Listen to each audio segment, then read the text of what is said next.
and prosecutions in the Kericho County cases. Honorable Speaker, I thank you. Tongoyo.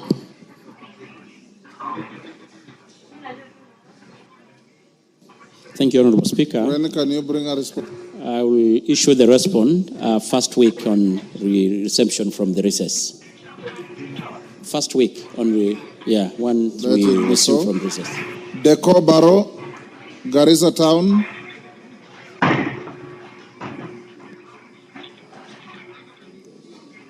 Thank you, Honorable Speaker. Honorable Speaker, pursuant to the provision of Standing Order 44-2C, I wish to request for a statement from the chairperson of the Departmental Committee of Education regarding the status of key projects at Garissa University. Honorable Speaker, Garissa University was first established as a constituent college of Moi University on the 12th August 2011 through a legal notice number 116 under the Moi University Act Cap 210A and the Garissa University College Order 2011 and attained full public university status October 23rd October 2017. In 2015, the institution, then Garissa University College, saw a period of closure following the terror attack. Although it has in recent years gradually resumed its activities with a rise in the student enrollment, which now far outstrips the capacity of the existing buildings and infrastructure and utilities. In response to the need for infrastructure for the university, the government, through the Ministry of Education and that of National Treasury, approved a proposal to construct an ultra-modern library complex housing the School of Information and Sciences, a tuition block with an auditorium, a water storage and reticulation system, and administration block. Honorable Speaker, the construction of the ultra-modern library was projected to cost 207,074,948, of which only 39,430,648 has been disbursed. The tuition block was projected to cost 372,800,000, of which only 84,942,762 has been disbursed. The water storage and reticulation system was projected to cost 26,902,000, of which only 10,468,800 has been disbursed. And the administration block was estimated to cost 518,416,664, of which only 151,200,000 has been disbursed so far. Regrettably, the monies disbursed are not the full amount as allocated in the budget, which has led to the key priority projects stalling. As a result, the students are compelled to attend lectures under trees, which is an indignity that undermines both the quality of the learning and the institution's standing. Honorable Speaker, it is against this background that I request for a statement from the chairperson of the Departmental Committee on Education on the following.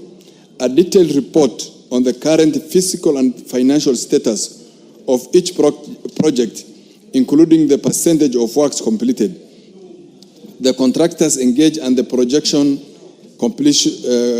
projected completion dates, an exact timeline for the release of the outstanding balances, and the measures put in place to ensure these projects are fully funded through completion.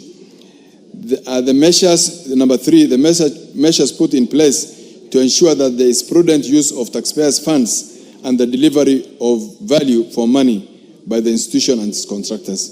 Thank you, Mr. Speaker. Kainan, on the same? 1 minute. Thank you, Mr. Speaker. Mr. Speaker, Garissa University is the only university in the entire region of northern Kenya. And Mr. Speaker, you're also familiar with the history and the circumstances of that university. I do not need to belabor this. Mr. Speaker, I thought by now, and I'm sure you are aware, that there are universities now, almost public funded universities, almost in every sub-county. for an entire region, which is almost 70% of the landmass of the Republic of Kenya, with a growing population. The only university still is traveling. Students are learning under trees. We have made passionate appeal, and I'm glad that the chairman is here of education. Mr. Speaker, will I be right? Because there is no time when there's enough resources for everybody.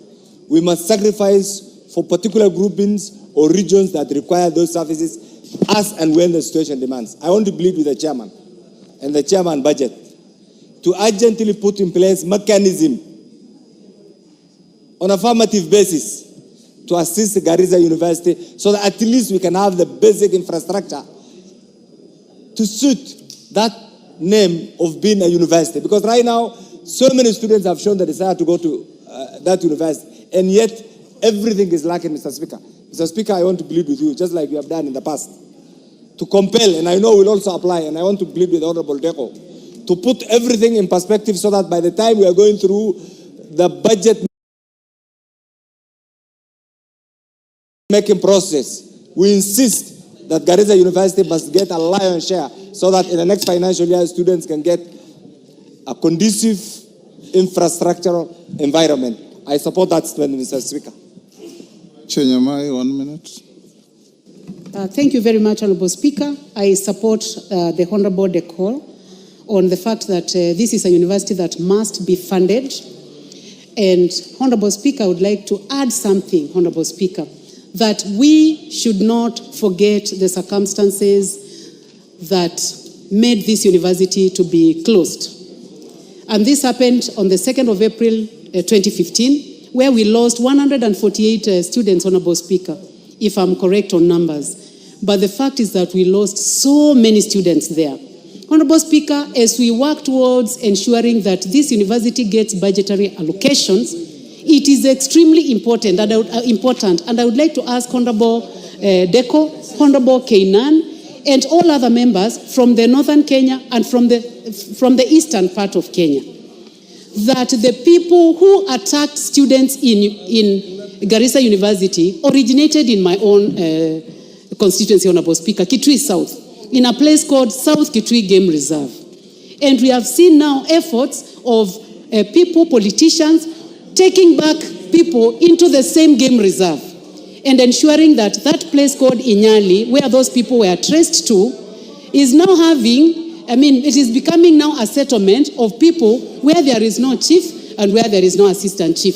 So, Honorable Speaker, as we work on this, let this matter of security also be considered, and I support that they be given money to fund the university, but take care of security so that people do not leave my constituency, Kitui South, go all the way and kill students and affect the whole of Kenya. Thank you, Honorable Speaker. Thank you, Meli. When can you bring a response? Thank you, Honorable Speaker. The issues raised by Honorable Deco and the two other members are very weighty, and they affect all the universities in this republic.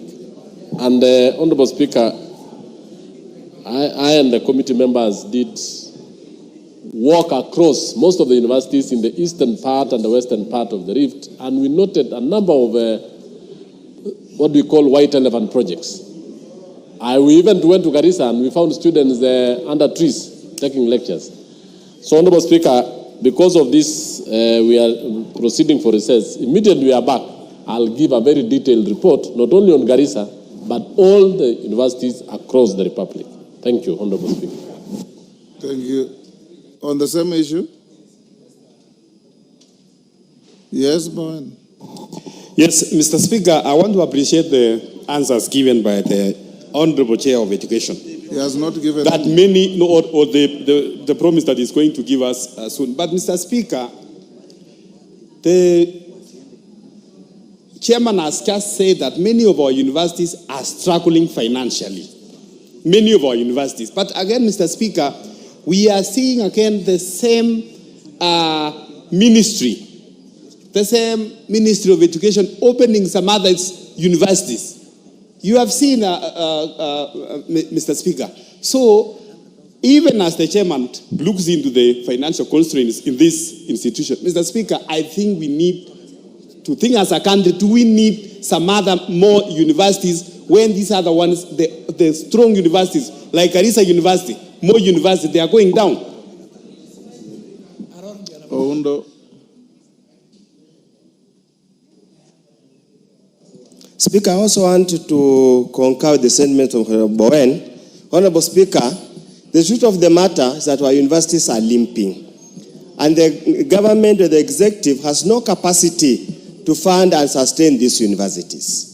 Probably as he comes up with that statement, you need to be very clear on what modalities, what measures are you putting in place to make sure the universities that exist remain afloat, and what measures are you going to put in place to shut down those that cannot remain afloat and have got no capacity to remain afloat. Honorable Speaker, many days, every day you see a university has been opened here, then when you go to the constituencies, they force you, can you go ask for a university? But where I sit, I know it's no longer sustainable to open new universities. We need to be very clear as a country, do we need to continue? And in any case, Honorable Speaker, even if you look at the returns from KUSIPs, you find most students who even qualify to go to university are opting for TVET instead of universities. So it's time now to start to rethink how do you manage our universities. Thank you, Honorable Speaker. Melly will do as you have promised. Kainan. Thank you, Honorable Speaker. Pursuant to the provisions of Standing Order 44.2c, I wish to request for a statement from the chairperson of the Departmental Committee on Energy regarding the extension of the national power grid from Garissa to Wajir and Mandera counties in the northern Kenya region. So it's just the same thing about the university right now. Honorable Speaker, access to electricity is a fundamental driver of socio-economic transformation and a key enabler of development. The residents of this region, Mr. Speaker, have experienced unreliable electricity in the past, and this is clearly documented, which has disrupted critical services, stifled business operations, and limits access to education and healthcare, ultimately hindering economic growth. Mr. Speaker, the extension of the national grid to northern Kenya region is therefore essential to unlocking the region's economic growth and bridging the development gap, particularly, Mr. Speaker, for Wajir and Mandera. Honorable Speaker, it's against this background that I request for a statement from the chairperson of the Departmental Committee on Energy on the following. A report on the current status of funding, planning, and implementation of the extension of the national grid from Garissa to Wajir and Mandera counties in the northern Kenya region, including the timelines for completion. Mr. Speaker, this project has been in the pipeline since independence, Mr. Speaker, and it has never taken off. We just need to know the truth. Two, Mr. Speaker, the immediate and long-term measures the government is putting in place to ensure the residents in northern Kenya region get access to reliable and affordable power, Mr. Speaker. And finally, Mr. Speaker, the plans that the government is putting in place to address the gap in the provision of power in the region, including alternatives for provision of off-grid solar access. I thank you, Honorable Speaker. Energy, Gikaria, when can you bring a response? Honorable Speaker, if given an opportunity, we can bring after recess once you are back. Honorable Speaker, remember 2 weeks ago, the same thing was raised again here, and I think it is a very critical matter. So you combine and bring second week. Thank you, Honorable after Speaker. Recess. Mashua Waidaka.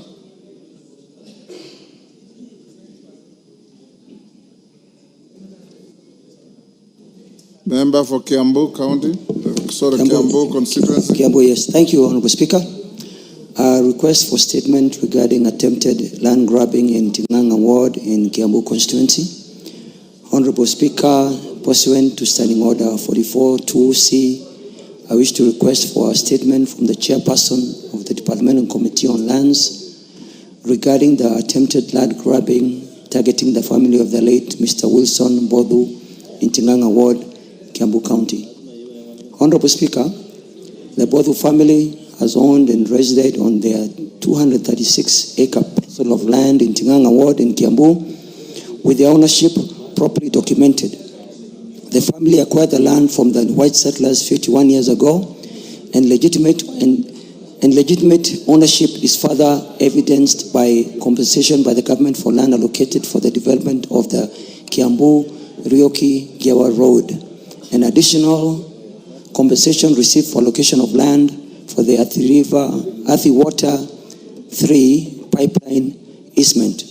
However, offering the Directorate of Criminal Investigations and the National Land Commission, demanding explanations regarding their land acquisition. Honorable Speaker, the harassment has within their farm, which has disrupted their farming activities. Despite full cooperation from all officials, some stand fear for their safety and security of tenure.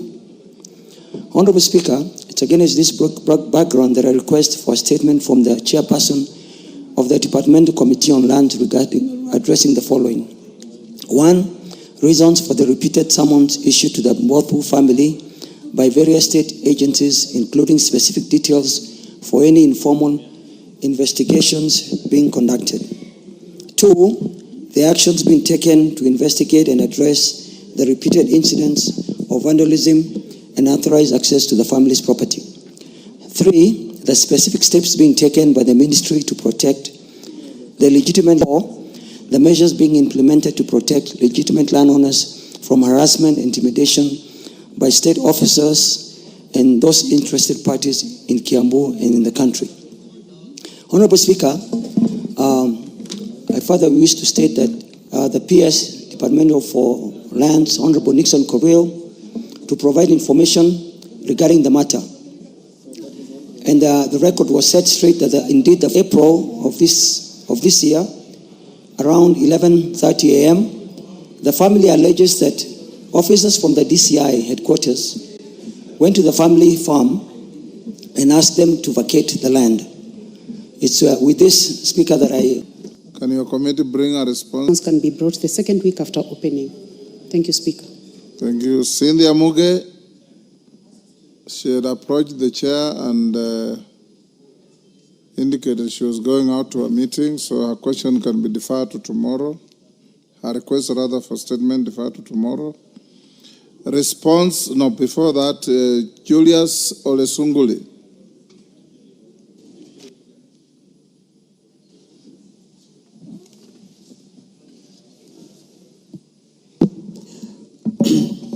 Mr. Speaker, sir, pursuant to the provisions of Standing Order 44.2c, I wish to request for a statement from the chairperson of the Departmental Committee on Administration and Internal Security regarding the unfortunate incidents at Angata Barakoi in Kilgoris constituency. Mr. Speaker, sir, yesterday, Monday the 28th of April 2025, was a very sad day for Kilgoris. 6 persons, namely Mr. Paul Parsuben of Kapsinendet Village and Mwalimu Joseph Rono of Chelchel Village, Mr. Isaiah Kipkoech of Kabusa Village, Mr. Gideon Koech of Kapsinendet, and Mr. Nelson Rono of Rotka Village, all of Kilgoris constituency, lost their lives after being shot by the police officers from Angata Barakoi and Lolgorian. In addition, the Registrar of Lands Kilgoris, Mr. Jepkwesi, and several other officers were also injured and admitted to various hospitals within the area.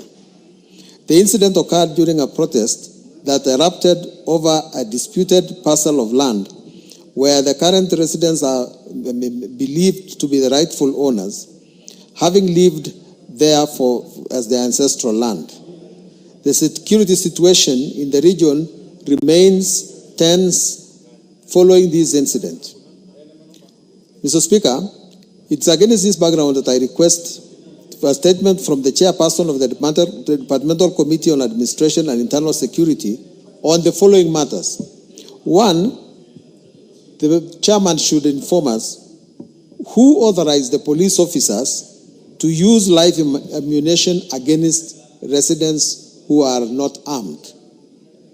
2, why did the registrar and surveyors go to survey land belonging to people of Angata without their consent and fully knowing that the land has a title deed? Each of those pieces of lands are owned by definitely known people. And what was the reason why they had to go and resurvey people's land? Who wants to take that land? Mr. Speaker, thirdly, why is the ministry, and I'm talking about the Ministry of Internal Security, retaining officers in Lolgorian and in Transmara South who have overstayed and they have outlived their usefulness. And now they are being used, I don't know, for some special interest. Can the chairman tell us whose interests are these officers serving, and can he consider removing them immediately? And Mr. Speaker, the government should consider ensuring that the families that have lost their people have been compensated. Mr. Speaker, I beg to request. Thank you. Kitayama. Mheshimiwa Spika, kwa ruhusa yako naomba kumuunga mkono Mheshimiwa jirani, Mheshimiwa Sunkuli. Mheshimiwa Spika, Wazaramo wana msemo unaosema kwamba mla huliwa. Kuna matatizo mengi sana Mheshimiwa Spika ambaye yameibuka eneo hili.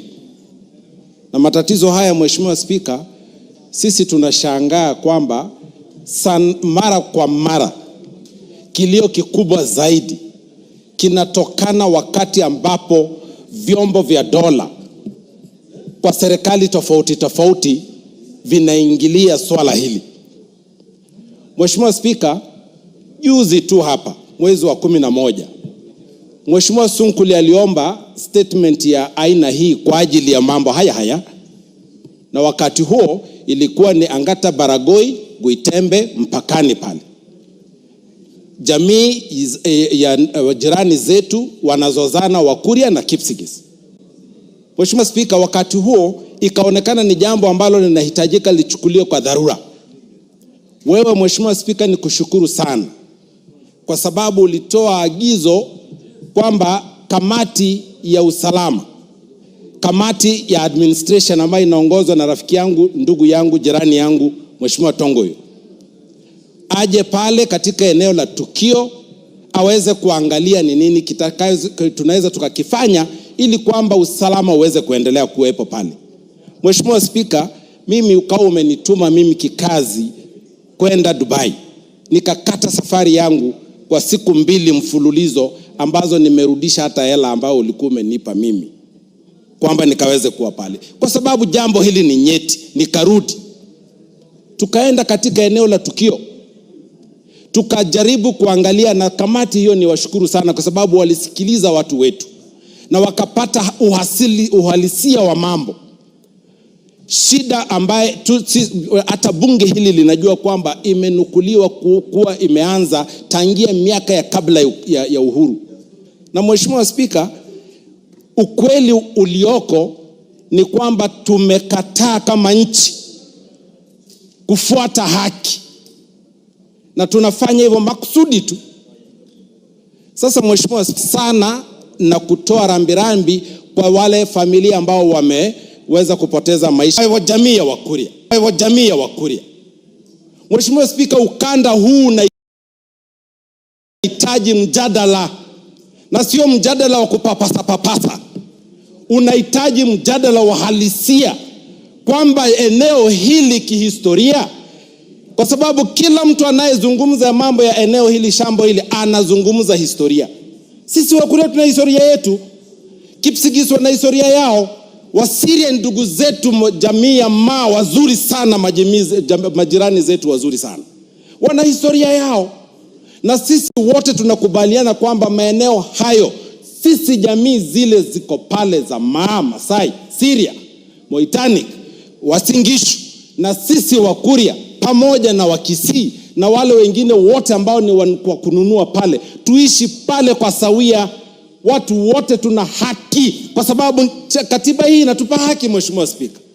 Sasa haipendezi kwamba hii kamati Mheshimiwa Spika, kamati ya administration hii, statement ya pili inakuja kutolewa na Mheshimiwa Sunkuli kwa swala hilo. Kwani hawa watu ni wazembe, ama ni kutaka hawataki, ni kazi hawataki kufanya, ama wanafurahia Wakuria wakifa, Kipsigis wakifa, wanataka nani afe ndio waje kutatua tatizo hili? Mheshimiwa Spika, jambo hili linaudhi Mheshimiwa Spika. Yes. Tongoyo, ni uzembe au ni kutotaka kufanya kazi? Hii ni ya lands au ni security? Yes. Thank you, Honorable Speaker. Of course, Honorable Speaker, knowing the importance and sensitivity of this matter, we will respond immediately on resumption from recess. But Honorable Speaker, having said this, I want to say the following. Honorable Speaker, I personally want to join... Tongoyo, given the gravity of the matter... Yes. And the loss of lives, is there somebody playing some gadget in the house? The area failed themselves. Kitayama had just confirmed the same. And Honorable Speaker, the report is ready. I want to say that we can able to have the preliminary report, but I want to report to the country that as it is, the IG and the DCI are on the site trying to calm the situation, and it's a little bit under control. Thank you, Honorable Speaker. Members, and just like I talked to the honorable members from Baringo, and I'm happy to see Maclap and his neighbor sitting together. I wish Kamket was also with you. Try members of parliament from the area, Kitayama, yourself, Sunguli, Johanna Ngeno. You're going on recess for a full month. 5 lost is one too many. And bring them together so that we can see. I rise to request for a statement from the chairperson. Speaker, the Kenya sugar subsector plays a vital role in the agricultural sector and the Kenyan economy. The industry contributes to food security, employment creation, regional development, and improved livelihoods for more than 8 million Kenyans. The Kenya sugar industry comprises of 16 milling factories with an installed capacity of 41,000 tons capacity per day, 5 of which are public owned. The public mills are Chemeli Sugar Company, Miwani Sugar Company receivership, Muroni Sugar Company receivership, Nzoia Sugar Company, South Nyanza Sugar Company, and Mumia Sugar Company, where the National Treasury is the single largest shareholder. Honorable Speaker, as part of a new revitalization or modernization, for the purpose of modernization, efficient management, and increased productivity, whereas the public was assured of a transparent and open process that would meet the expectations and aspirations of stakeholders and the Kenyan taxpayers in value addition.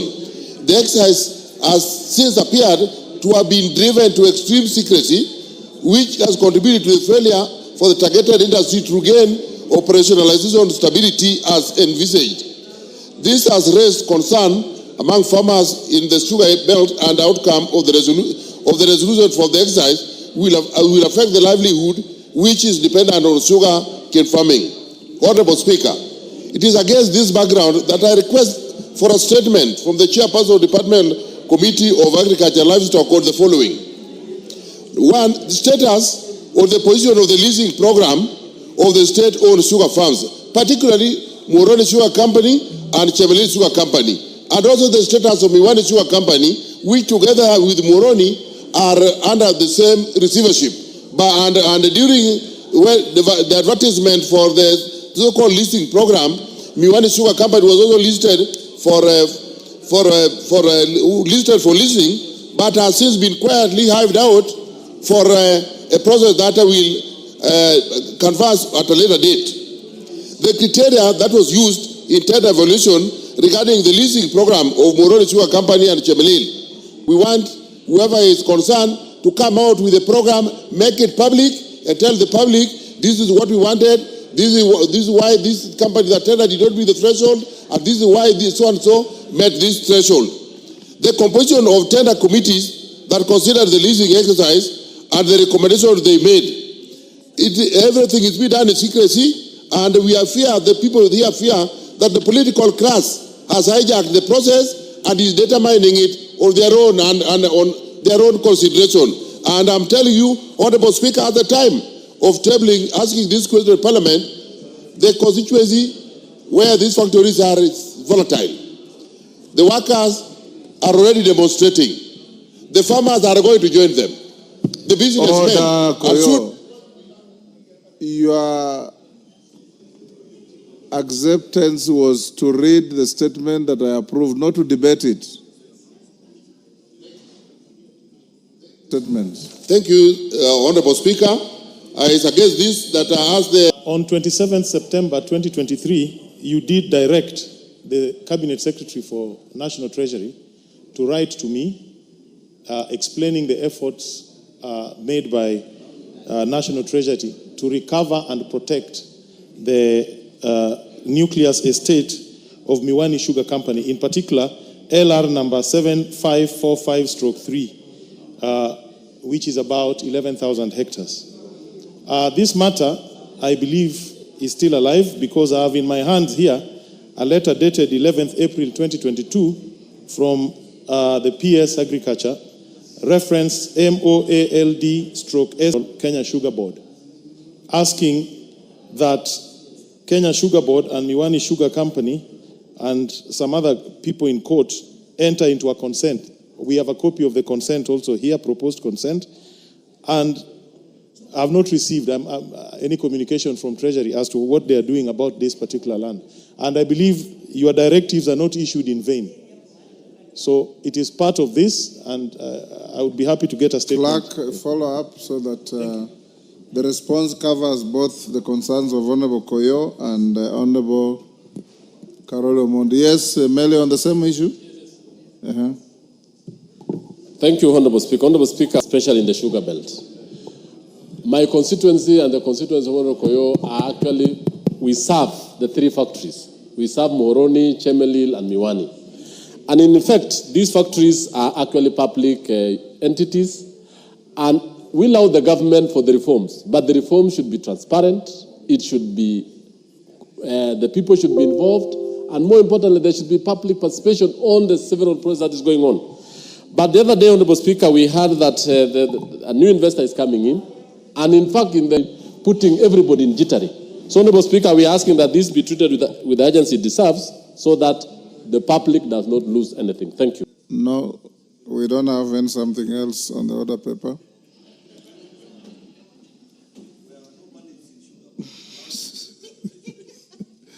Responses, education and health. Who is responding to Abdi Shuria? Is Shuria in the house? Okay. And yes, you are a member of that committee. Can you discuss with your chairman and bring a response? Yes, Mr. Speaker, I think after recess. It's very important after the recess. May I get the information so I can be able to have a meeting? Because sugar is very important, and I think we even made a tour in that region. So I think we can give a response after recess. Thank you. 2 weeks after recess. Education and health. Is Honorable Shuria in the house? He's not. Were you ready with the response? I'm ready. Honorable Speaker. It is a joint statement. Yes, it is a joint response. Honorable Speaker, as directed by your office, we did had a joint sitting with the Health Committee, and we co-chaired with Honorable Nyekal. To be fair to Shuria, yes. Let's... But I want to give a brief, because we have no report as of now, because we expect to bring the report in the next, immediately we are back from recess. Is indeed better to do it when he's here? So maybe... do it tomorrow morning. Thank you. Clerk, release this for tomorrow morning so that explanation can be given. Administration and internal security to Innocent Mugabe. Tongoyo.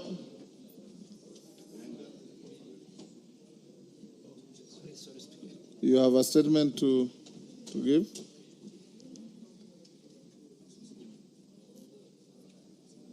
I'm ready, Honorable Speaker. Ready? Go ahead. Honorable Speaker, with your permission, maybe before I respond to this, I've got another 3 statements that were responded to by the CS when he appeared before the committee. Yes. One by Honorable Daniel Manduku, who was also in the meeting with the CS, another one by Honorable Ali Wario, who was equally there, and another one by Honorable Victor Koech. And I will kindly ask to have it tabled. Are they you're just tabling? Yeah, just tabling. Those ones you can just table. Okay. Thank you, Honorable Speaker. Then proceed to... On response to the statement being sought by Honorable Member of Parliament for Likuyani constituency, Honorable Innocent Mugabe, on the clashes between the police and the residents of the Likuyani constituency, and in particular, the Member of Parliament sought the following information: a report on the status of investigation into the death of Sydney Fugigi and unrest in the community.